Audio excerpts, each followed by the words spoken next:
How do you view this game on Sunday? What's the players' thoughts going into this one? It's a challenge for us, given the team and the place we're going, but one we're looking forward to. We're obviously disappointed after the result last week, so from our own point of view, try to put a few things right.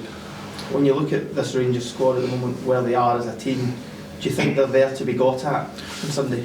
I think looking at each game in isolation, we, regardless of the form the opponents are in, we'd always try to get a result anyway. I think naturally there's a bit of a attention on them with some of the results they've had, but from our point of view, we need to get ourselves right.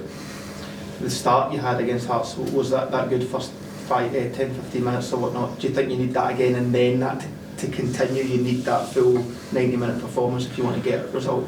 Yeah, the start was probably one of the few positives from that night. There's a lot about it that we didn't like, and probably the first game this season from our point of view that when things haven't gone our way, they've really not gone our way and we've not responded well throughout the game. But the game on Sunday has its own challenges. Even the venue can be a hard place to play as well. And I think naturally the crowd starts to play a part in the game as well. Could that crowd though play as a positive if you do get a good start and there is that feeling amongst the crowd, that anxiety? Can you feed on that? Is that something that you could turn into a positive? Yeah, of course. I think for either team it could be an advantage depending on who's on top and how the momentum of the game is going. I think it's obvious that there's a bit of frustration from their side, and maybe we can tap into that, but the last thing we want to do is give them a lift or give them any encouragement. Yeah. How much encouragement do you take from Rangers' poor performances, not just last night but all season? I think there's plenty of reasons to take confidence there, more so from our own season so far. I think we don't want to have any naivety that we're still playing against a team with good players that can hurt you. Obviously they're not in a great place right now, but equally they're going to be looking to respond as well. What was the manager's message after last week's setback? I think it's about taking responsibility and accountability. Nobody's happy with it, but there's no point of panic. And from our point of view, we dissect it as we would any game and look at what we can do better. This season, Lewis, you kind of seem to be the main man in defence after losing Joe Wright, Stuart Finlay this summer. How much are you enjoying that kind of role in the centre of the back three? Yeah, it's been really positive for me. I've played a couple of positions across the back three already this season. I think regardless of where I'm asked to play, I'm happy to do it, and I've enjoyed this season. Been a lot to enjoy about it so far, and yeah, I've enjoyed the consistency playing in the middle as well. You've obviously been here at Kilmarnock for a few years now. This is probably the first time that you've experienced such an overhaul in the squad. How impressed have you been with the new players that the manager's brought in?